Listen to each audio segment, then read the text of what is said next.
Namaste. Welcome to Mimansa. My name is Manasa Manjunath, and today I have a very special guest joining me, Srishti Kaul. And we are going to be talking about the Kashmiri Pandit exodus of 1990. Um, Today is a very significant day. 19th of January is when the exodus began. It is a day that is marked every year for 32 years now. Uh, by the Kashmiri Pandit community and, of course, by the people who support the community. But so that other people also have an idea what exactly happened on 19th of Jan 1990, I have with me today Srishti, who will talk us through the events that happened, but also give us a little bit about of a background about who are Kashmiri Pandits, what are they doing now, etc., etc. So, without further ado, I would like to introduce Srishti Kaul. She's an educator, a lawyer turned educator, and she has spoken before about Kashmir, about Jammu. She's come on TV a couple of times. Most recently, I think last year, she came again to speak about an incident again which happened in Kashmir. We'll come to that a little later. Srishti, you can go ahead and introduce yourself and fill in the bits that I've left out. Hi, Manasa. So, yeah, I'm currently in Jammu. I was born in Srinagar, but I was born in 89, and we know what happened in 90. So, since then, we are in Jammu. Thankfully, because of my grandfather's job, we had a house here. So, I was about to tell you that I'm pretty reluctant to talk about my story because uh, the thing is, there is actually no story. So whenever someone asks me, share your story with me, or tomorrow if you want to write you know, an essay or a story, you want to talk about your journey, the heading would always be there is no story. I have no story. Why? Because I didn't see my family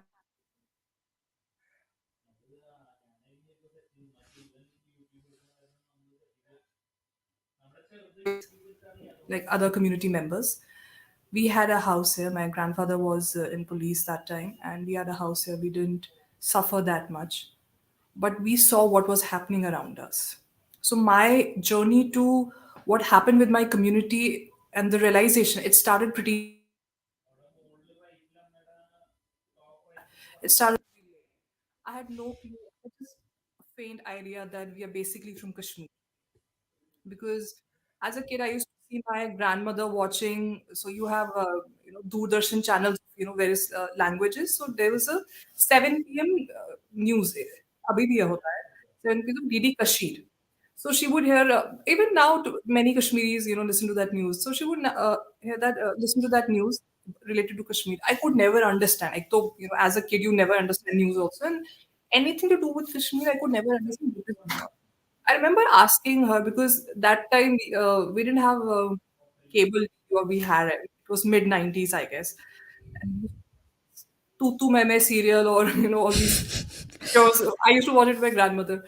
So I was like, why are you watching? क्यों देखते हो आप पे? आपको कश्मीर वापस जाने का? Like, imagine, I had no clue about it. What Yeah. happened with us, with my community, with my family, or anyone. I would just keep asking her कि आपको वापस जाना है क्या? And then she looked at me. I still remember her reaction. Like, नहीं, क्यों? I said, तो क्यों देखते हो news? What is the fun of watching this news if we are not going back? This was my uh, initial thought process regarding Kashmir. Later on, of course, stories with my we call it Matamal, my nani's house. In Kashmir, we call it Matamal. My Matamal, my relatives. Then, of course, friends. There is a cousin of mine who lives in US. He would come. I think I was in eighth or ninth standard. He would come from US and organize certain events for kids who were in migrant tents, migrant quarters. Migrant kids. He would organize certain events for them. I Because of my school timing and school issues, so I didn't get much time with them. But I remember weekends I used to go sometime with him, and I found it fascinating in a very negative way, I would say. I thought these are people from my community. They're enjoying small things of life. I had no clue about it, what they were going through. Then my conversation started, I kept hearing stories. I wouldn't say I started reading, I started pretty late about it. But stories. It was hard to digest. it was hard to fathom the fact that this happened with my community. These kids are enjoying these, innocent kids. They were my age or maybe younger than me, who have no clue what Kashmir is, who belong to, I mean, they probably had big houses in Kashmir and now they're living in tents. So this was my initial few years, I would say, of dealing with Kashmir, the issue. That is what, that is why I keep saying I have no story. I personally don't have any story. But we are such a close knit community that anything happens, like events of last year happened there, we thought it affected us. Oh, we knew that guy. We knew this guy. So that's how it hit us every day. Yeah, so that's exactly why I wanted to talk to you, right? Because I wanted to have a voice from the community, and I think you've also said this before. So I know even if it's not your story, it is the story of the community which needs to come out. And that's precisely why we are talking today. Now, I would like to start from the very basics. Like you, I was born in '89. I did not know anything about what happened. I would say I only became aware about the entire Exodus and Kashmiri Pandits, the community, and everything about 2 years ago when I started reading Rahul Pandita's book. But we can come to his book later. We'll start with the most basic question that a lot of people, I'm sure, will have. Who are Kashmiri Pandits? Allow me to read from one of my favorite book. It's I'll mention about this book later on when we talk about certain books to read. Kashmiris are descendants of rishis and munis like Dev, Vashisht, Bhardwaj, Dattatreya, Munishwar, etc. And such names are being repeated at the time of religious rites, dharmic functions, Shraddh, by Kashmiris according to their Gotras. Pandit, what we usually call Kashmiri Pandit, means a very learned Hindu, authority on some subject, or a learned teacher. History has subjected Kashmiris to severe tests and taught them to bear their lot with patience and fortitude. During the 5,000 years of history, they have made colossal contribution to world civilization in the field of religion, philosophy, Sanskrit literature, medicine, history, etc. Something about language. The Kashmiri language, originally written in Sharda script, a form of Devanagari script, has a rich literature. But under the influence of Islam, this ancient script has been discarded and the language is now without a script. In the absence of a natural script of its own, the language has ceased to be used anywhere in any form. It has been reduced to a spoken dialect only. I think if we talk more about our history, thousand of history, we would talk about certain characters and go on and on. But I actually had this thing in my mind that I would go point wise. But then I remember this book, and this person has mentioned about it so beautifully. I thought this would cover everything about who we were and what we are right now. So, in my opinion, this is the best intro or intro I can give about my community. Yeah, I definitely agree because I think one part of it, the Kashmiri and Kashmiri Pandits is so important, right? Like because you're so tied to the land, you have such a long, rich history tied again to the land where you come from. And, you know, I think 1990 was a seventh exodus. So there have been exodus from, I think, 13th or 14th century. People have migrated, not migrated is not a right word. People have shifted, I would say, chalo, migrated, we say, have shifted to Goa, western side of India, eastern side, central India, Madhya Pradesh also, southern India also. Uh, it's fascinating because I once had a roommate from Goa, and we were just discussing about Kashmir, Kashmiris, and all that. Then our father mentioned to me that even his ancestors had actually come from Kashmir. I don't know, 16th, 17th century or maybe later on. And then, the assimilation into the society and how they are, Konkan part. Yeah. So it's fascinating. We have our 1990 was our final exodus. I don't know what will happen next, but yeah, there is a long history of our tolerance and patience also. Yes, and that's very important, right? This is the other fact that is not known to people. We talk Yeah, about the exodus of 1990 because it was the final exodus. There are hardly, if at all, any Kashmiri Pandits left in Kashmir right now. very But sometimes when we speak about 1990, the previous exoduses that happened, they tend to pale in contrast because until 1990, the Kashmiri Pandits as a community still existed in yeah, the yeah. Like valley itself. 4 5 lakh, I would say. Yeah, exactly.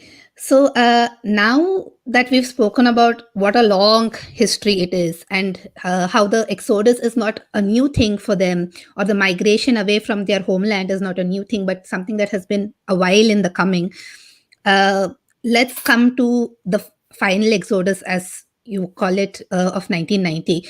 Uh, can you just talk us through the exodus? Like, because you said there were previous exoduses, can you tell us, like, were there any warning signs? Uh, What was the lead up to what actually happened?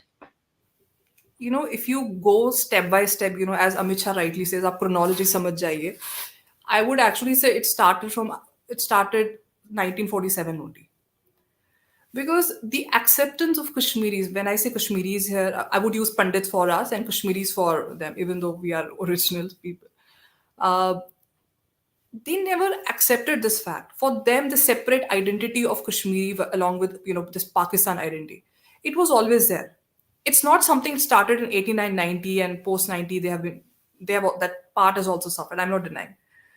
But if you see the political side also, and what happened, the events, 1950s beat the JNK constitution and this 35A, 370. Then 70s also you had Indira Sheikh Abdullah Accord. Then 80s also. I think 1979 changed everything. 1979, I would say Middle East, which of course affected, West Asia of us. West Asia, which obviously affected Pakistan and Kashmir in general. The Iranian Revolution, the Soviet.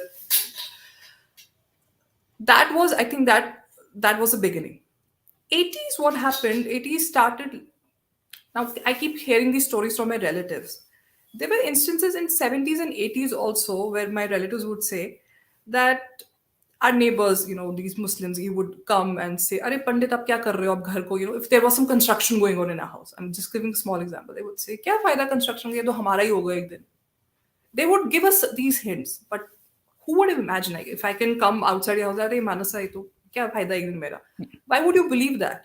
If you're living there for centuries and centuries, why would you believe that? So these are the so there was no, even though there was an assimilation of society, but these instances used to happen on a regular basis. 80s, well, of course, 80s, of course, it heightened, be it arrest or failure of Farooq Abdullah's government, then arrest and subsequent hanging of Maqbool Bhat, then 86 Anantnag riots. Mufti Muhammad says was the key conspirator there. 87, the most important event, the rigged elections where Farooq Abdullah's government was formed, you know, by center. And it's a good notice, it's a good reminder to all those people who keep blaming EVMs. We had rigged elections in 87, which actually, it was like a final nail in the coffin because uh, MOU, Muslim United Front, okay, they were expecting to win some seats, but due to rigged election they didn't. And of course that was a final because then they sent their people to Pakistan, POK and all that to pick up arms. And Yasin Malik also was one of them. Yasin Malik, Saeed Salahuddin and all those people. That was like the final nail. Okay, and then it was just a matter of time then. 89 it started, and 1990, this today's date was a huge then. Today, I think 19 January maximum people left. So 1990, I think by end of 90, I would say many people left. Different months. Some have stories of April, May, but January was a significant. 19 December 19th. I would say certain there were some slogans actually from mosque. Yeah, that's what I wanted you also to Yeah, talk about. So there were slogans that were chanted yeah. uh, across the Kashmir Valley. Loudspeakers from mosques. Yeah. Yeah, can you tell us what the slogans were? Button Hun Gol, Khandan Gol. The seed of Pandits has been destroyed by Allah. Ase Gachre Panune Pakistan, Butter Russe Buttersan. We want a Pakistan without Pandit men, but with their women. Dil mein rakho Allah ka khauf, haath mein rakho Kalashnikov. It's funny, yet it's tragic. Why? Because we keep hearing such slogans, even in today's time. Jive Jive Pakistan. In your heart, keep the fear of Allah. In your hands, Kalashnikov. यहाँ क्या चलेगा? निज़ाम Mustafa. What will run here? The rule of Mustafa. Nare Takbir, Allahu Akbar. This is like even I hear it in Jammu, many places. Nare Takbir and all. So these are the slogans. And what can you tell a community who have, besides books, pens, they have not picked up anything. So we were supposed to leave. There are horrible, horrible stories of how people in their night suits, it was 19 January, must have been a pretty cold period. They have left in their night suits, picking up just basic, I would say, a small suitcase of some utensil. That's it. And they have left in cars and trucks, massive trucks. They had to leave behind their, people had cows that time in their homes. They had to leave behind their so many stories about that. Especially, I would say the most tragic part has been, of course, we had killings also. 89, 90, we had those killings also. But even if you number them, they must be, some people say 400, some people say 700. Or what about those, those unfortunate deaths which happened due to migration? I mean, migration technically is not a right word, exodus. People shifted to camps. There were snake bites, there were heat waves. People didn't, we had no idea what it was. There were people who had never traveled to Jammu or even Delhi. They died because of that. Psychological effect. It's still there. It's still there. I see some of my family members or my relatives. That fear is still looming. No, I don't know. I guess it's not with my generation, but at least with their generation, I guess I would say still my parents' generation. That psychological fear is still there. And it's hard to, I used to question that earlier with I used to tell my mom, "Kyun dar ragta hai? What is there? See, Jammu, it's fine, peaceful." But I can't help it if they have seen certain events there, 70s, 80s, they have seen it. So the also important part I would say is that my mom used to share stories about how in 70s and 80s, let me give you a small example. Suppose there is a cricket match, India-Pakistan match, okay? And that time Pakistan was a pretty strong team. So, what would happen is if Pakistan would win, these people used to burst crackers. Kashmiri Muslims, they used to burst crackers, and there was a party on it. We have seen these videos and photos, I think from October also, where Pakistan won the match against India in that World Cup. We've seen from, I think there was some college and girls were shouting. There were times when India used to win, which was very rare, but India used to win matches. My mom used to tell me that the first thing which we used to do was draw curtains and switch off light. Why? Because they used to pelt stones. Pelting stones was a favorite sport there in 70s, 80s, 2000, every decade. So, so in any way, they used to suffer this or that. Even I keep reading stories about it, and even till now, I get shocked. Small events like that Javed Miandad's famous sixer in 86 or 87. There was a party, there was a little party going on, and I have heard someone saying that he didn't go to office for next 3 days because they had gone wild. The locals out had gone wild. They were so happy about this fact. He didn't go to office because of this thing. This was the effect. Yeah. We would be quiet because we were concerned about our lives and move on. Kaam karo, ghar aao and move on. But this was a fanatic thing going on. Yeah. So this one story that you mentioned about the cricket match, right? Yeah. It is a recurring theme in any story that you read about Kashmiri Pandits written by themselves. It's also mentioned by Rahul Pandita in his own book. He talks about how when he would go to play cricket with the local boys there, about how they would all be a Pakistani cricketer's name. Like how in India we will tell, I am Sachin Tendulkar, you're Virat Kohli, and he is Bumrah. Like they would take Pakistani cricketers' names. Javed, Imran Khan, they were like legends there, yeah. Exactly. So that it's such an insignificant event, so to say, right? It's a cricket match which is happening between two countries, and you would be happy that your country won and you will move on. But that's such a everyday, so to say, event had such a huge impact on the lives of Kashmiri Pandits living there. I don't think anybody understands it, nor can they imagine it. No, see, that is where the justification comes from. Now, remember this October match of India Pakistan. Okay. We had many justifications coming that, oh, just because 1990 happened, they have seen, Kashmiris have seen so much of tragedy and, brutal Indian states rule and army rule and blah, blah, blah. Okay, let's just imagine, let's just agree with this part of the story. What happened in 70s and 80s? Nothing. What brutality of Indian state or Indian army can you talk about or give justification to that? Where can you give that justification? No, you don't have justification for that. And there is no reasoning. Kashmir was a blooming economy. Jammu was literally nothing in front of it. My relatives keep telling me whenever we used to come from Jammu to Kashmir, thought, "Arey, kahan pe aa gaye? Kaun se gaon mein aa gaye?" Now it's different. It was very modern. We had theaters there. We had, even with the local population, there was hardly anyone wearing burqa. Maximum they would see, spot someone wearing hijab. That's it. But burqa, no. Now it has changed. Did Yeah, we do it? definitely. Did we do it? Did Indian Army do it? No. To what extent can you keep giving them, letting them use this victim card? No, this happened. You did it. You did it. Even we could Yeah. have done it. Yeah, that's exactly right. You first said you have to understand the chronology. So when everybody talks about these justifications, this is a post 90s justification or a post 80s at max. But this is not, this can't explain what happened pre 1990, pre 1980s. In the 70s, it still 70s, happened. happened that. Yeah. They used to be crazy. My mom told me about one story. I think it was early 80s. I think this was post her marriage. She had gone to watch a movie with my bua. I think they just watched 30 minutes or something, and suddenly, this crowd erupted in theater. Arey, kuch to ho gaya, kuch to ho gaya. And bago, bago, bago, ghar bhage sare. And some random event, some two people were fighting on road and bus random event and something, sudden curfew, sab band ho gaya, chalo ghar chal jate. That panic, to create panic fear.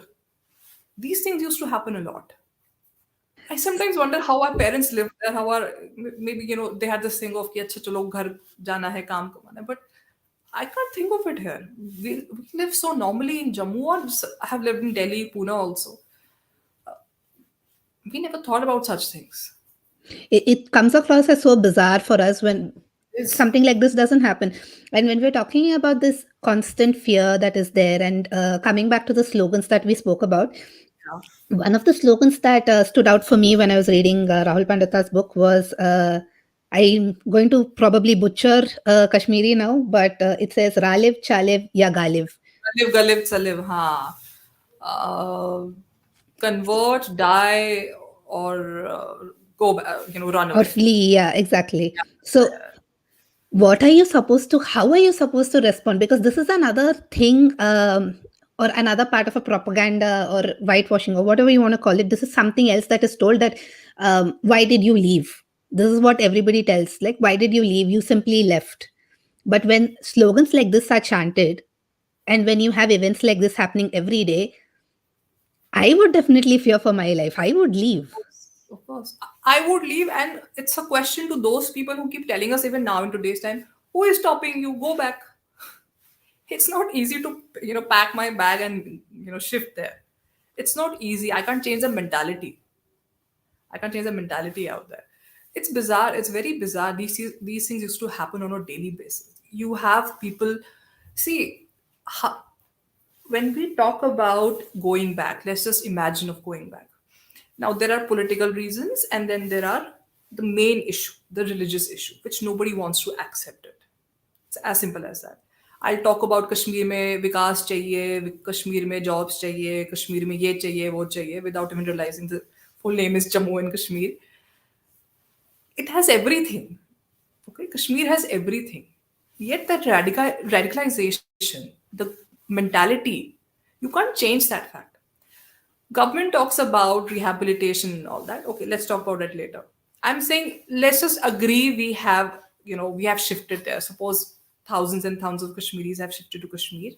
We have a separate land.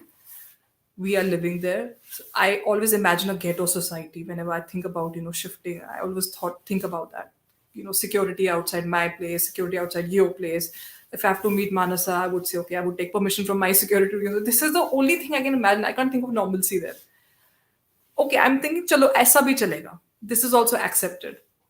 But can you go back to trusting your neighbors, your colleagues, your students, juniors, seniors, even your doodh wala guy? Can you go back to trusting them?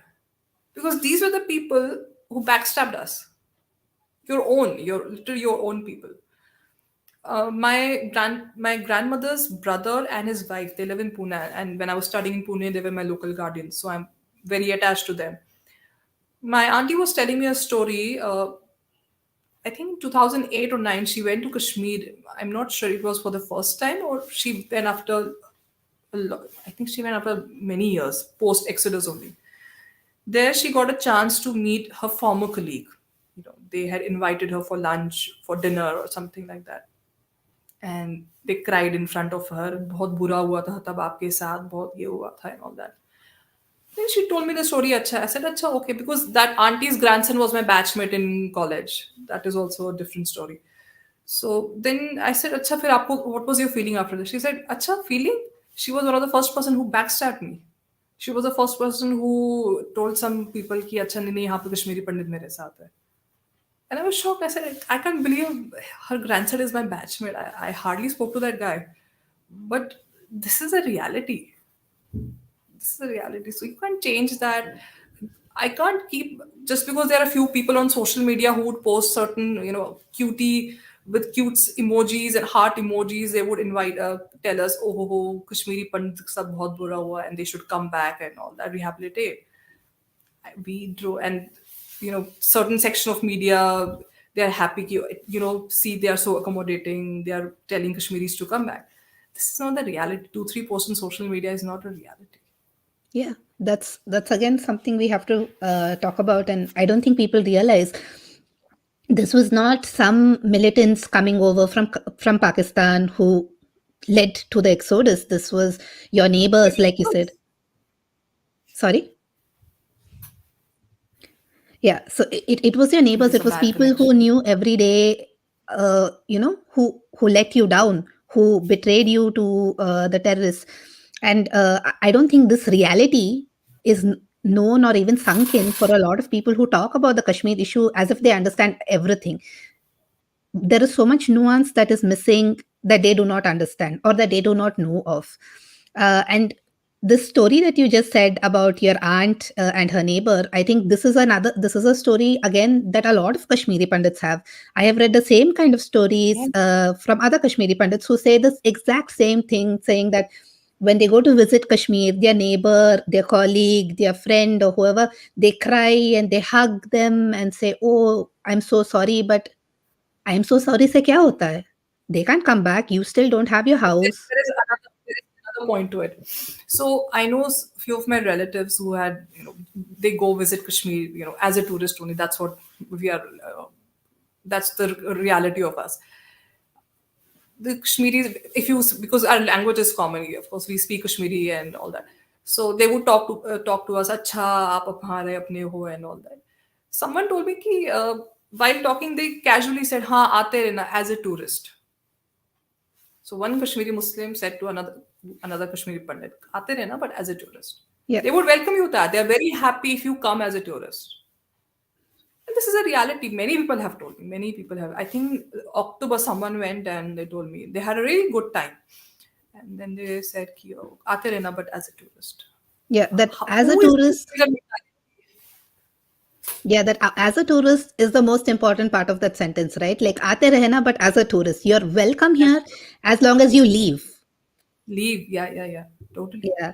So now let's talk about the immediate aftermath, or just before that, I also want to talk about in the lead up to the exodus. When you talk about it, there are these other stories that are covered about how these lists of names of Kashmiri Pandits would come up in newspapers or on the gate of their house, or even just in public places. And you mentioned how the cinema would be shut down. So all this kept happening like in the lead up to 1990, right? Yeah. this names of list, actually this was mostly prominent in 89 and 90. That was most of the time. Again, who would help you out? Your neighbors, your all your jane pehchane log. Nobody from Jammu would come now to help you out. It was all your neighborhood only. So yeah, these things are very common. And I remember, I know many stories that while leaving, suppose someone's family has left for, suppose it's 19 January to 1990, someone's family has left and one person is leaving, one person has left. Uh, that militants would go to every house. They would take that concerned person to the nearest mosque and would tell him ki kabul kar this thing, accept kar Islam. I know about these stories also. I think it happened with one of my relatives, if I'm not wrong, because I heard it long time back. And I think it was only, I think army entered that mosque and he was saved. He ran away from that place. Otherwise, he yeah mar jata or he would have converted. So there are many stories of such things also. Women, of course, were targeted. They always wanted, like I said, the slogans. So they wanted Kashmiri women to. This has happened everywhere. I have read a story in 2010 about when we talk about conversions and all that, about Kerala actually. And with these Maulvis and Mullahs, they were pretty open about this fact that Muslims should go out and marry more and more. They should marry Hindu women and make sure they convert to Islam. So these people are open about such thing. We only cover them up with, I don't know what, to Yeah. make them only comfortable, not us, but make them comfortable. So when we talk about Exodus, you said that a lot of people just left in their night clothes. They didn't take anything, and there are so many stories like this. Uh, I think for other people, it's hard to imagine why they would do like this. But when you think about the fact that there have been so many exoduses that have been happening, I think the thought in a lot of people's minds was that they leave, but they'll come back in a couple of weeks or a couple of months Yeah, when that's it what they, dies down. yeah, that's what they thought. That was the initial reaction of everyone.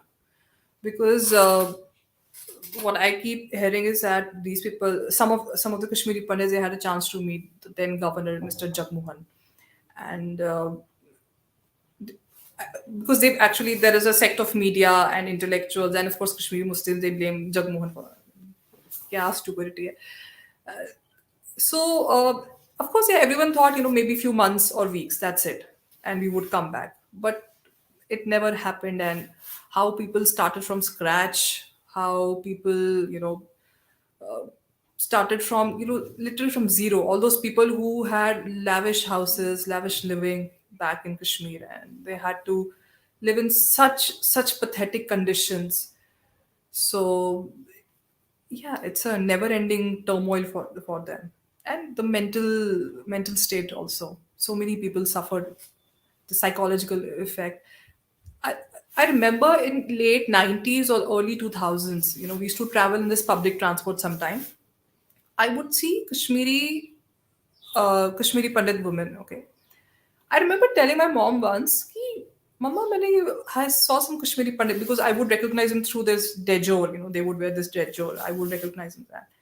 So I told them that they are angry most of the time. You could see that anger or frustration on their face. End of 90s, early 2000, I must be, 10, 12, 14. That's it.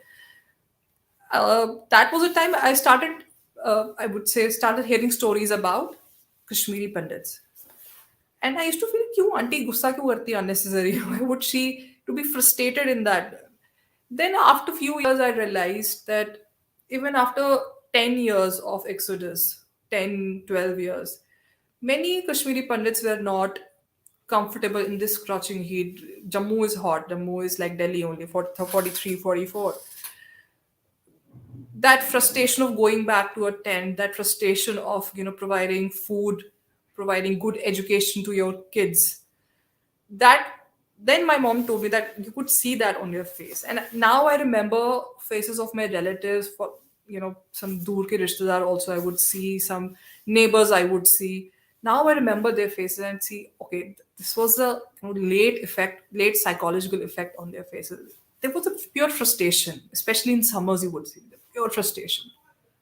So then I realized, otherwise I was sort of angry auntie. I was called them angry auntie. There was no never ending concept. But it's only late realization you come to know certain facts. Yeah. So when we talk about this frustration, you mentioned briefly that people left behind huge houses and how they had to live in tents in like one bedroom houses. Uh, I don't think people realize this because initially, when the Kashmiri Pandits left, they had nowhere to go but come to Jammu, which was, I guess, closest to them, so that Yeah. they can go back quickly and easily again when the situation died down. So, when you think about the number of people who came, 3, 4, 5 lakh people all of a sudden inundate this one small town, I would say, because you said Jammu at that time was not as big as it is today. It didn't have the facilities it had at that time. There is no place for them to go. They would be forced to live in these tents. Many of them landed at a place called Gita Bhavan. It's at Parade, I would say 4 or 5 kilometers from my place. Just last day when I was too much into running, I remember I was standing outside that Gita Bhavan. So if you see some photographs of 1990, you will see many photographs of Gita Bhavan because that's where many Pandit landed. And it was a huge hall, and I don't know, thousands and thousands of families were there, and thoda about basic food, and I don't know what was provided to us. I actually stood there and realized it's such, even now, it's such a dingy place. I stood there, it was peak winter, and realized such a dingy place. And imagine 30, 31 years back, people coming here with their suitcases, family, kids, with zero hope, with no future, landing in this place and you know, living here for weeks, months. And of course, there are people who live in cow shed. There are people who lived in, those terrace we had, those entry point, just a Like shed. an Just attic sort of a that's it. thing. Yeah. Yeah. So that place, there are many stories. In dingy lanes, they would say. There are many. I have seen that. Again, I saw that after 10, 12 years. So I can't even imagine what was that. What was how they lived there in 890. So it was really pathetic. It was really pathetic, and of course, there was no help. There was no help. State government was absent. Central government was absent. There was no help. No acknowledgement. That's the most important thing. So And that lack of acknowledgement continues to this day for the suffering, right? And I think it must be especially difficult when people paint this as some kind of an outing. You mentioned the Jagmohan being blamed briefly in the was a network media. issue. Can you hear me,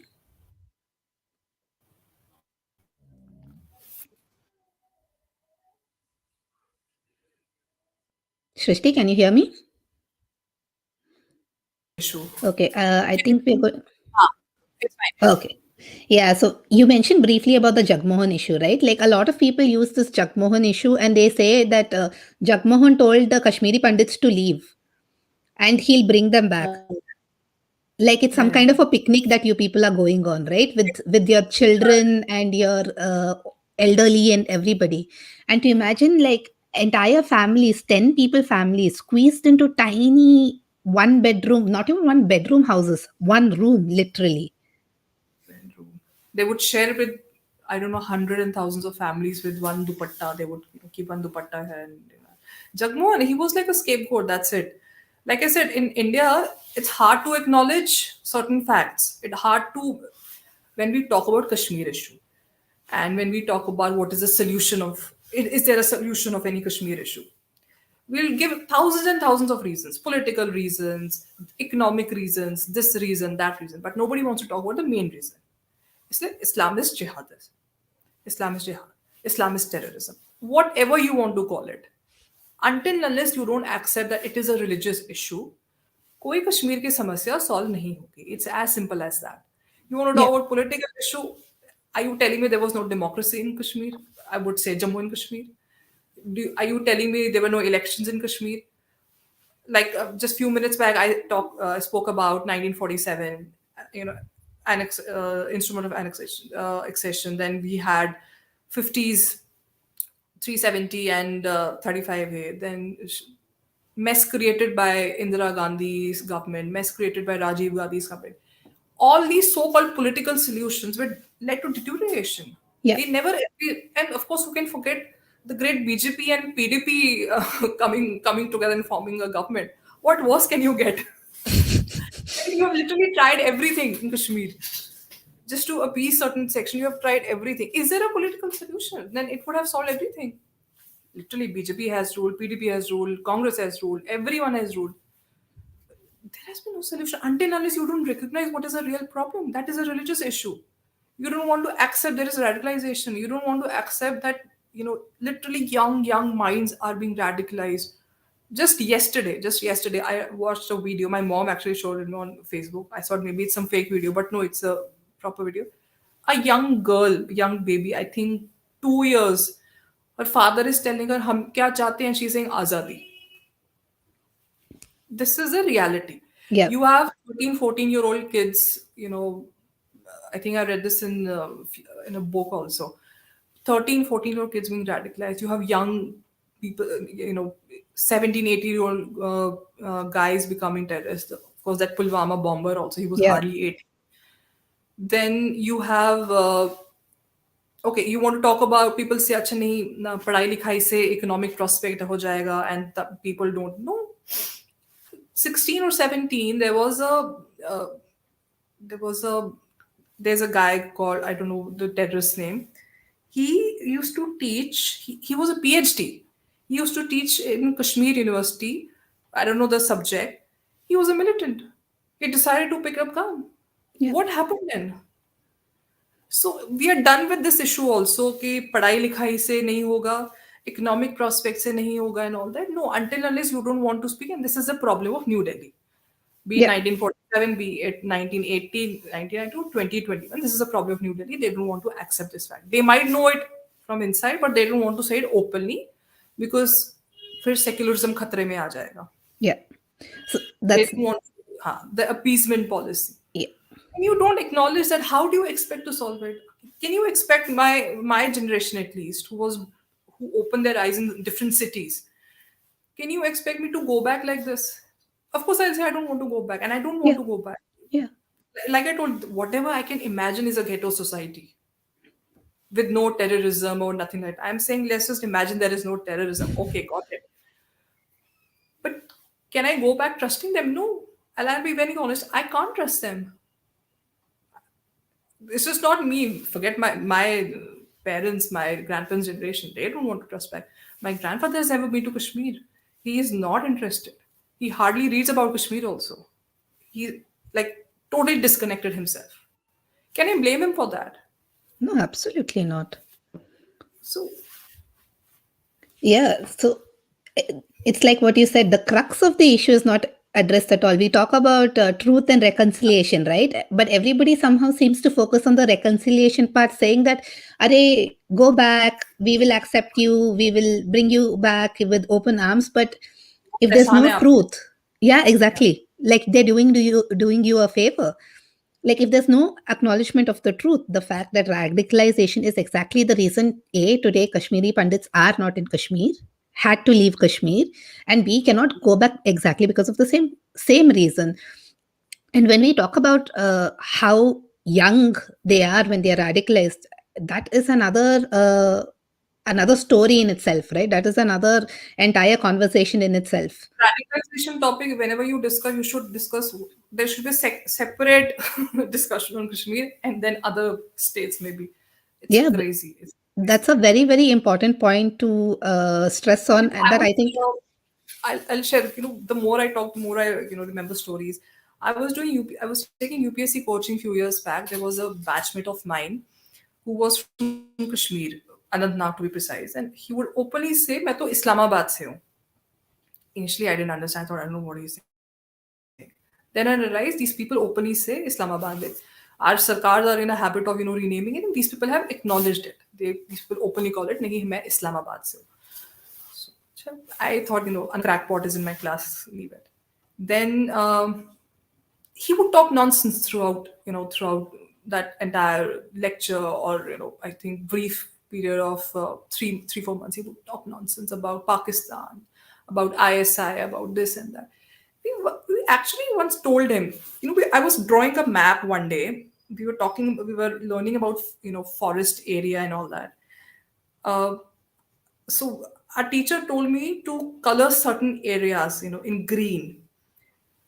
I remember green coloring, this JK, Jammu Kashmir area. He came and told me, एक दिन पूरा green कर लेंगे हम. Referring to India, he told me, एक दिन पूरा green कर लेंगे हम. For a second, I felt like, throwing God knows what on him. But then I had to control and, maintain that calm and composed posture. And I said, okay, fine, we'll let it be. But these are the daily talks. Once we actually told him, yeah, tu pata, why are you actually preparing for UPSC? Like, what is your ultimate aim?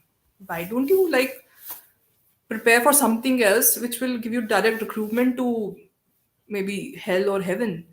Why are you wasting your time here? Yeah. No, and all that. Eventually it's all about earning and spreading propaganda. Yeah. But this is That's another point, right? Like, again, what you said, education does nothing, economic prospects does nothing, development will do nothing as long as the crux of the issue is not addressed. That is radicalization. Now, I want to come back to the Kashmiri Pandits, and let's talk about today. So, it's been 32 years now since the exodus happened. Has anything changed? no, only governments. सरकारें आती जाती रहेंगी, but हमारा issue ऐसे ही रहेगा. No, nothing Yeah. has changed. Nothing has changed on So the ground. they continue to live in the Jakti camp, I think it's called, right? In Yeah, Jammu? many of them shifted to Jakti camp. Many of them shifted to Delhi. Many of them have built their own homes because of we decided to study, and that generation is earning now. To be precise, their generation earning. So yeah, things have improved, I would say, to an extent. But then uh, we are like on a loose thread right now. Na idhar ke na udhar ke. We are associated with our hometown also, but here we are living in this reality of maybe I'm in Jammu, my cousins are in Delhi, Bombay, or outside India. So it's a long lost dream, I can say. That's it. You said that your grandfather does not talk about Kashmir, does not read anything about it. Can you talk about have the different generations coped with what has happened, or how are they coping now? Because there are three different generations if we broadly classify, right? Like your grandfather's generation who have lived in Kashmir, your parents' generation who have grown up there, and then there is our generation of Kashmiri Pandits who have never seen Kashmir at all. So how does each generation process the trauma? I don't know, how would you put it, what how do they deal with this? As far as I know about my grandfather's generation, that includes my dada, nana, both, I'm pretty sure they don't want to go back. Now, with age, am I audible? Yeah. Yeah. Now, with age, with my nana, I'll tell you, he keeps repeating certain things. Thoda ho jata hai with age issue ho jata hai. But the moment you talk about Kashmir, he would give you small details. What happened, what not happened. Because he was also on target list. He told me, it was only last year he told me about it. He was on target list, and how he was taken to airport by my grandfather and sent to Jammu, and then he never came back. But I know I've spoken to many elders. Nobody is interested in going back.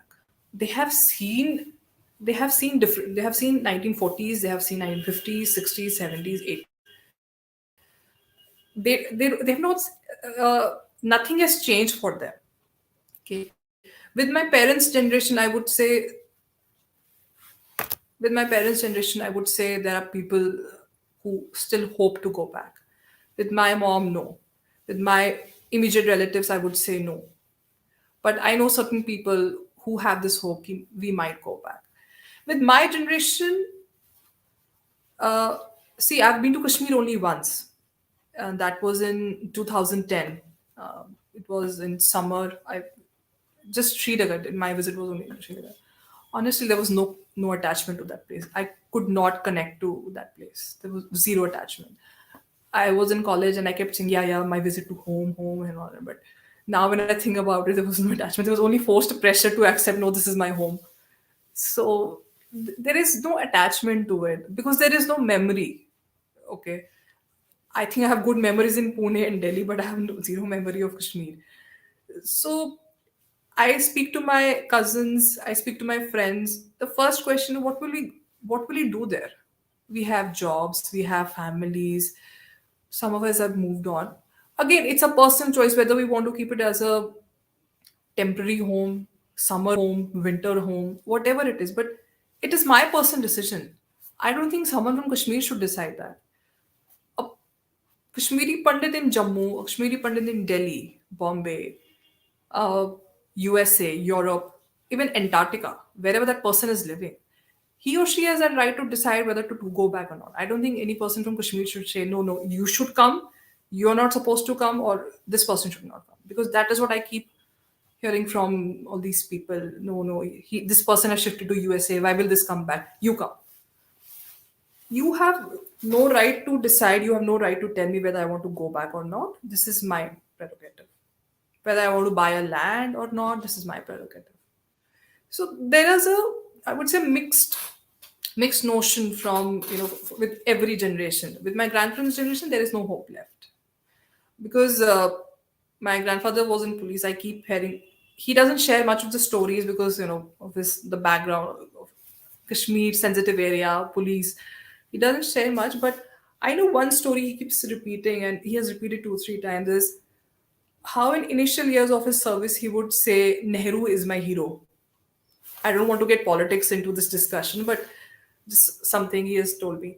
Nehru is my hero. Like in today's time, if we would say, suppose I'm the leader, I would say Bharat Mata ki Jai in in every sense.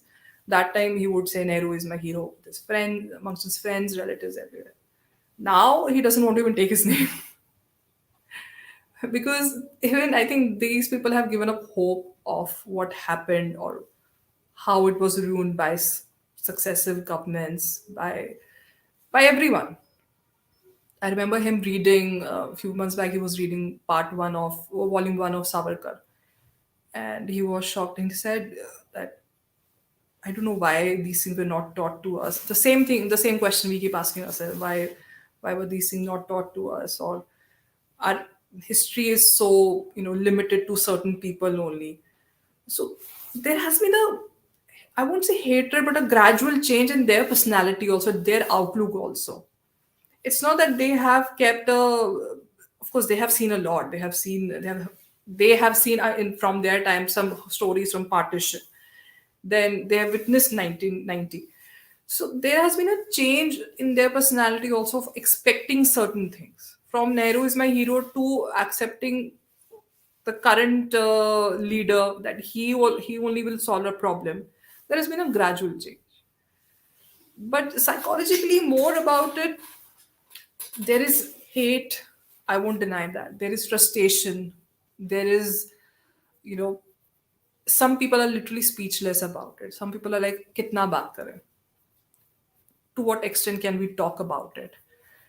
There are bad memories, and there are, when they talk about, like I talk about my nana, he has a bad memory now. The moment you mention Kashmir, he will share certain details, those small details. He would remember the day, he would remember the time of the day also. There's something in the world called Kashmir for them. You briefly mentioned governments changing. And we did speak about how there was no support at that time from state government, from central government. And I think for the most part, there is no support even today, right?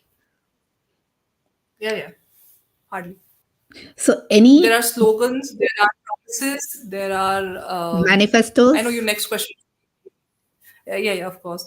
See, I have, I am an open supporter of the present government. I don't deny that.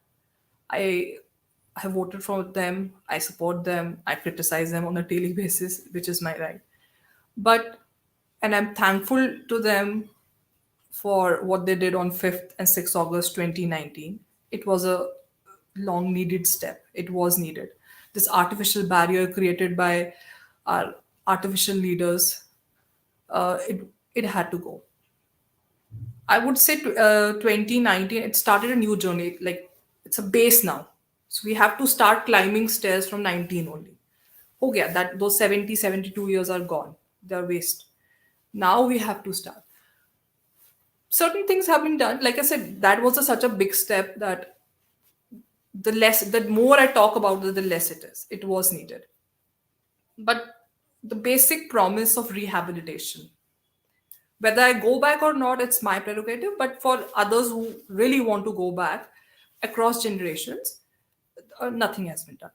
And I can say it with certainty because the events of last year of October, I know many, 2, 3 of those people who have this sarkari job, who work in Kashmir. They have messaged me in saying that nothing has been done. So regarding rehabilitation, no, till now nothing. Let's be honest about it. Yeah, I think that's something we have to accept, right? Like like you said, 370, the amendment that happened is a very, very significant step, No doubt about especially that. especially when it comes to giving a lot of Kashmiri Pandits their rights back, because domicile and being able to buy land in Kashmir and everything has such a huge impact, especially for you. It's not limited to just Kashmiri Pandits, actually. Our going back, I don't think was limited to 370 alone. But yes, as a Kashmiri woman, I can say it was a big step as a woman, as a woman from Jammu and Kashmir, because the rights of West Pakistan refugees, the rights of Valmikis, that was more important. Yeah. So our going back was nothing to do with, because political parties like NC, PDP, even they had mentioned, no, no, Kashmiri Pandits have to come back and all that. So, but yes, the reason it was important for us is because the book I'm referring to right now, I read that from it. It's this book, Kashmir, uh, Distortion. Distortions and reality. Hmm. I think everyone should read this book. I don't know if it's available or not, because I discovered this book in 2020 only. It was lying somewhere in my store, and I had to keep it in sunlight for a few days, and then only I read it. This was published in 93 or 94. Okay. This author, I mean, I hardly use pen or pencil in, but here I have like underlined points, because I thought someone 2021 or 20 had written this book. Whatever grievances he had, whatever story he was sharing, of course, it was written by Exodus also. Whatever the hypocrisy we were talking about, we still talk about in today's time. He spoke about it in 93 and 94. So, regarding 370 also, before abrogation, whenever Kashmiri Pandit used to meet Home Minister, Prime Minister, I'm talking about every government, be it BJP, Congress, or any, whatever moment, whatever that they would grievances they had, they would share it with the concerned minister. Abrogation was always on point. It was there in 70s, it was there in 80s. Maybe we're not loud enough like people from Kashmir, whoever they are. They are pretty loud about their Azadi rights and all. Maybe we were not, but as compared, we always had this thing to that this abrogation should go. We knew it was an artificial barrier kind of thing, and we knew about it. So this was always in our manifesto, I would say, that whenever Kashmiri Pandits used to meet. So it was beyond us. It was not limited to Kashmiri Pandits alone. 370, 35, it had a lot to do with entire state, UT. It had a lot to do with it. So it's not limited to KPs alone. But regarding this book, I would actually, I mean, towards the end, I would recommend, certain books. I'm pretty sure even you have read about, because the more you read, the less it is. And the reason I'm hooked to this book is because it was published in 93, and I thought, someone from today's generation is writing this book about so many things, upon the whatever the mess, be it political mess, be it acknowledging of, like I said, the ground reality of the problem. So everything is mentioned here. I hope you guys get this book. from the market or from online. So it's like, even though 32 years have passed, it's kind of like this issue at least is like frozen in time. Nothing has changed. It has remained the same because the truth isn't acknowledged, right? You know what? Uh, I I had this thought today. I was reading few tweets of fellow Kashmiris, and some of you guys have also mentioned about this thing. I think 19 January is a day we open our eyes, we tweet, we share articles, we discuss about it, we sleep on, and then next day there is a new day. Rest of the year, if some of us speak about our issue or something like that, I have seen people pouncing on us. क्या है, what is your problem, क्या कुड़ कुड़ करते रहते हो तुम लोग? And I'm talking about both sides. We are divided into ideologies. I'm talking about both sides. I've seen people doing that. 19 January is a day people are like, अच्छा चलो चलो आज allow कर दो. You know that जो allow करते हैं बच्चों को, चलो आज खेल It's low like extra. that token appreciation or Correct. token like acknowledgement, no? Yeah. Yeah, they do that. I have started accepting this fact. Yesterday also I got a message from a friend. Tomorrow is 19. I said, हाँ यही होगा ना. We will tweet about it. We will write articles. Some of us will come and share our uh, grievance and all that. Then what happens the rest of the year? Nothing happens when we talk about it. And I've seen people saying, क्या है आज तो है भी नहीं 19 January. Why do you guys talk about it? Look at you. You're well settled somewhere and all that. So we have to give explanation to this issue also. Yeah. Yeah, even I've noticed this. Like when Clubhouse started last year around this time, I was in a lot of rooms, and this was like like on that one day, like you mentioned, it didn't strike me until you just mentioned it. On that one day, it was no holds bar, go cry about it, talk about it, it's all okay. And the immediate next day, it's like a switch is flipped, right? No more Even talking about today, it. I got a notification, Twitter Spaces, and they told me join at 10 p.m. I said, sorry, I'm not interested.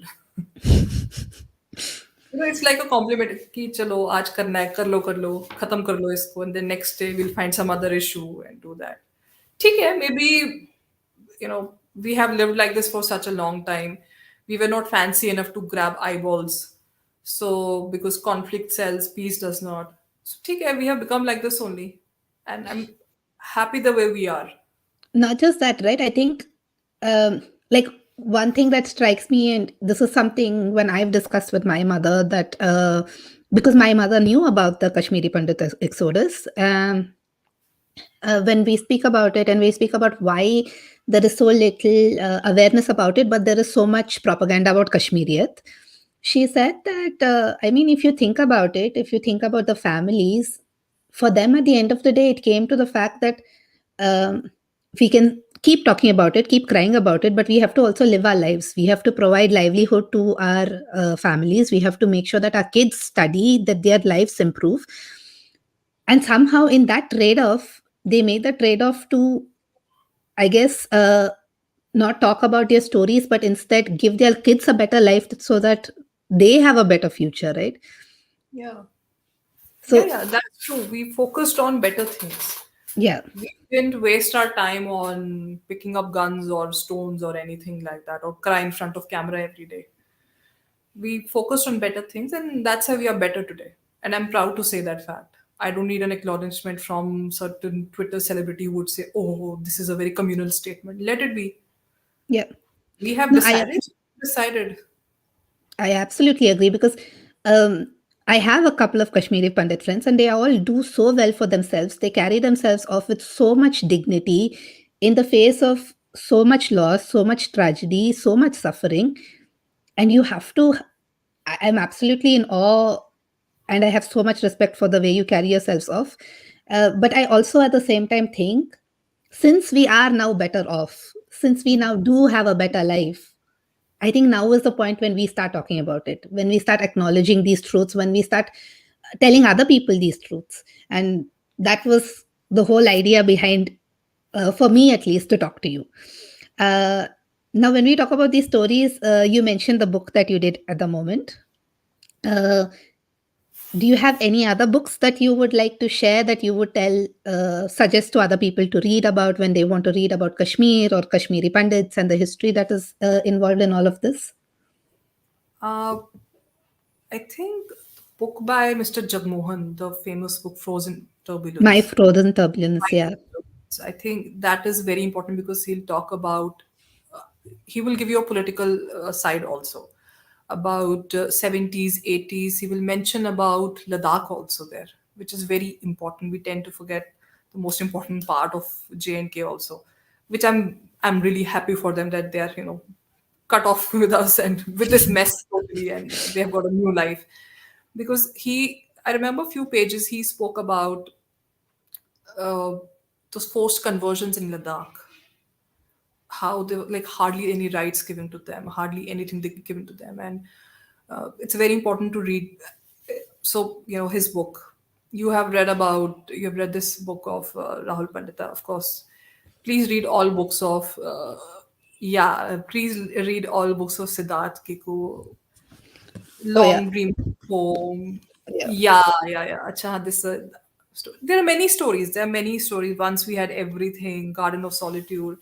Then just last week, last Sunday, I got a book from my friend.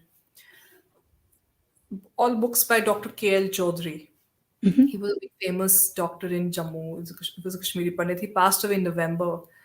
He did a lot for his community, for others also, but especially for his community, he did a lot. He has written many books, and he will share stories of Kashmir. He will share stories of, we were talking about the psychological effect or what we suffered post 90s. He will talk about that also, because as a doctor, he would listen to each and every patient's background story. Yeah. So I would suggest KL Chaudhary also, and of course this book if you get, because I don't know, I have this obsession with it. I keep opening it. See, the color is also yellow. Color has become yellow. It's so old. So about hypocrisy, about everything, the political turmoil, religious turmoil, the not accepting of fact because we believed in appeasement. So these are the basic books, and I think various articles are fine. These are the basic, I would say. These are the basic. We should read about it. Yeah, But I'm more, especially a big proponent of this book. Like Rahul Pandita's book is good and he yeah, explains the story really well. But the reason I really like this one, A Long Dream of Hope, is because there are multiple stories written by different Kashmiri Pandits of yeah, how yeah, they lived that day and what has happened after. And it changes you as a person because I think a lot of times we don't understand or can't wrap our head around the fact that 3 4 5 lakh people were forced to leave from their house. But then you yeah, start reading these stories. If you read 1 2 3 4 stories and then you start, that starts to sink in because I like to compare this to the Holocaust. When you think so many millions of people were killed, you can't imagine those many millions of people. But then you read that one Anne Frank story, and all yeah. of a sudden your perspective changes, right? And this book had that effect on me to see such a personal story shared by so many different people, and this, I don't know how to explain it. It's that simplicity or the I don't know. They don't even acknowledge that it's suffering. For me, I guess it's profound because I can't imagine going through that. But for them, it's like by default. It's like an accepted truth. They were born into this. Yeah. Yeah, People, like I said, आज तो बहुत मिल जाएगा Twitter पे भी पढ़ने के लिए. You will find threads and threads of stories. But yeah, books are something we should, and I think we should write more books. We should yeah, get these, this kind of stories more often. But I hope we should come together and write such books. It's important. It's very important. Even with new generation also, those who were born post Exodus, in 90s or even post 2000, I think we should get their perspective too, in understanding if they have what knowledge we have of Kashmir, or what does it mean to us. If it means nothing, like if you ask my sister, she's least bothered about Kashmir, and I understand her viewpoint. Like she was a Kashmir man, chodo, doesn't. She has moved on with that. She doesn't want to imagine her life there. She doesn't like North India. That's a completely different story. But she doesn't. She's least bothered about it. So Yeah, I there absolutely, are I there are absolutely stories, agree. and Yeah, so I'm hoping you will take up this cause and you will put together the stories if you will not write your own. yeah, I think we should gather a certain book. Like this is a good idea. This book, Long Dream of Home. Such stories are good. Yeah. So I'm saying that we've exceeded the 1 hour mark. I don't want to, take up too much more of your time. I let the audience, if they have any questions for you, to write in their questions. There have been a lot of comments about what we've been talking about. So when there is, if there is any question, then we can take that up. Maybe you can answer it. I'll display it here on the screen. But in the meantime, yeah. So we have one question. This is from Amog.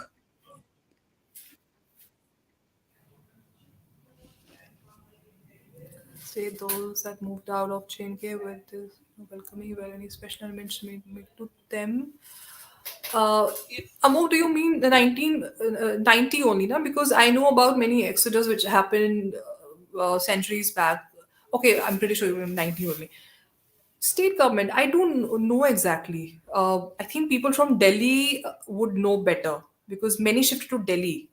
Maximum, if first was Jammu, first option was Jammu, and many shifted Yeah. to Delhi, Chandigarh also. I think people from Delhi would be fair enough to answer this question. I'm not well versed with this thing, but I'm pretty sure they were better off than what we saw in Jammu. There were no camps for sure. There were no camps. Okay. And there is an other question from Shreyas. He's asking if there is a Kashmiri Pandit quota in universities. That should have happened post Exodus. It was due to Mr. Bal Thackeray. Many Kashmiri Pandits met him and he said, "What do you want?" Considering our focus was always on education. So he supported us, he helped us with this thing. So we have in every course, we have one seat for 1 or 2 seats, if I'm not wrong, for Kashmiri Pandits. So it's just not in Delhi, it's everywhere. Across India? So that's yeah. So that's why in 90s people, we have Kashmiri Pandit engineers and all that. So 1 or 2 seats were reserved for Kashmiri Pandits. Okay. Um, there is a request for an authentic Kashmiri dum aloo recipe.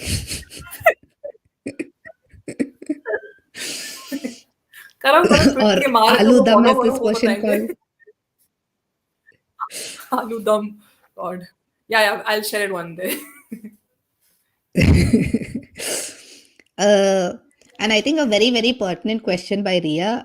Why can't Jammu and Kashmir have a non-Muslim, non-Kashmiri chief minister? That is what we are asking. That is what we are talking about. Why can't we have it? See, that's the thing now. The moment we talk about why can't we have non-Kashmiri, non-Muslims, say, oh ho, तुम communal हो, Yeah. तुम RSS agenda spread कर रहे हो. This is a logic. But the same question is asked, why can't India have a Muslim prime minister? That's allowed. That is not communal. That is a very good thing. That is a Yeah, very that's good a thing. very good thing. That should happen every 5 years. But with Yeah. this, oh, you are a Sanghi, you are asking. See, that is what we are asking. I mean, see, you remember this news of delimitation a few weeks back. Yeah. I mean, the final draft is not out. Whatever recommendations we have, they said Jammu might have 7 extra seat and Kashmir one. Forget politicians for the time being. It's expected what they will say. I have read many tweets. I have seen 2, 3 interviews of some Kashmiri Muslims. There was one particular Kashmiri Muslim journalist also who openly said this is wrong because the politics of Jammu and Kashmir should be Kashmir oriented. He was very open about it. भला भी वही होगा state का जो Kashmir oriented होगा. He said the same thing.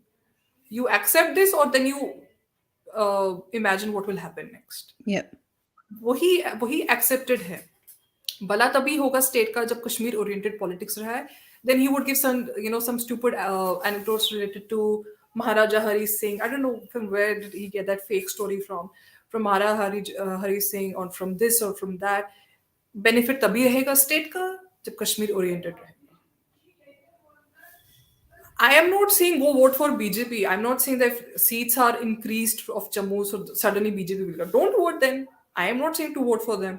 Yeah. Vote for some other party. But why can't there be a chief minister from Jammu also? You're concerned about minority. You know, it's not some maths solution. Na? M is equal to M, Muslims is equal to minorities. Minorities in JNK are somewhere else. So accept this reality also.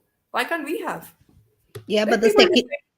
secularism is only limited to that, right? Yes. Secularism acknowledges Like only one minority. yeah, it's like a math solution. Yeah. Exactly. Um, so there was another question asking what book to read to understand the politics of that time. Um, you mentioned My Frozen Turbulence by Jagmohan. You mentioned the book you're currently reading also. Is there anything else that you would like to suggest? I think with politics, these two are very good. With politics, uh, there are certain journalists, if I'm not wrong, who have covered. I think it would be better if you read their articles, 80s and 19 articles, and those journalists who are call themselves neutral and all that. They did a pretty decent job, I would say, in covering 80s and 90s, especially 87 election, 86 riots, of course, Exodus, and this just reminded me last year I saw a documentary, not a documentary, but it was a three volume, three part series done by News Laundry. I'm not a fan of News Laundry, but it was done. And the concerned journalist, I forgot his name, that was a very good documentary because he had covered everything from our angle. So if you can, search it on YouTube, News Laundry, Kashmiri Pandits, it was released last year. Uh, what is the owner's name? Meher Tehran, some Tehran, Meher right? Trar? Yeah. She was taking interview of those journalists who covered the Kashmiri Pandit Exodus. Okay. I So found I it guess pretty decent. if somebody or maybe even I can do this later, I can add in the link to that video and they I'll can have a search for look at it. it. I watched that. I think two, three videos. They're pretty decent. And of course, I would say these books. Because you have to first understand our viewpoint. You'll find many books from the other side, what they went through post 90s. And you are free to read that and free to, sympathize with them. But until unless you don't read from our side or the basic politics also, because politics would start, I keep saying politics would start from 1947 only. Yep. Was deterioration from 1947. There was no improvement. Yeah. Okay. On that note, I think we'll bring this conversation to an end. Srishti, thank you very much for taking your time and for for trying to explain to us the story of the Kashmiri Pandits, what has happened, what's still happening. Something that is so difficult to do. And like you said, something that only happens somehow on 19th of January and then gets forgotten on the 20th of January. We'll, of course, keep trying to talk about it throughout the year. Yeah. But of course, it It was is from very. people like you who are ready to accept and acknowledge something, but not from everyone else.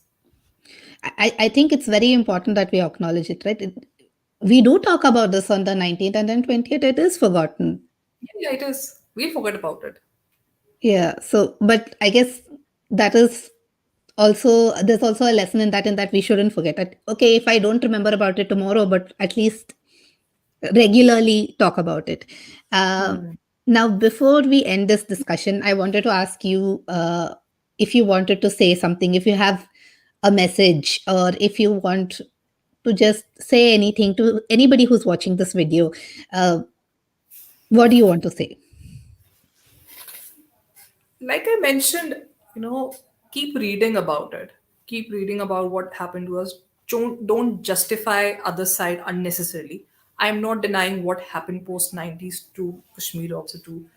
Uh, there are allegations of encounters, of killings, and I'm not denying that. You want to acknowledge, do that, but don't cover it up with this disgusting word called Kashmiriyat. There is no definition of Kashmiriyat. Free ka kheer, free wazwan, or if you get a disgusting bad oh pashmina shawl, in overpriced rate. That is not Kashmirian. So don't justify it in the name of, oh, because they suffered and all suffered. We have been suffering for centuries. Just because we don't have, and actually, there are not many books related to our Exodus. Not 1991. I'm talking about all seven, eight Exodus. There are very few books that talk about it. So go read about it. Go search for it. It won't make you communal. It will make you a normal human being, and that's it. Don't expect कि अरे ऐसा क्या है. Don't give us lectures of pack your bags and go to Kashmir. Why are you sitting here then? It's so easy. Because it's not easy. We are talking about a place which nobody can trust. So there's no message as such, just to read and empathize and acknowledge. Thank you so much. I think I would like to reiterate exactly what you said.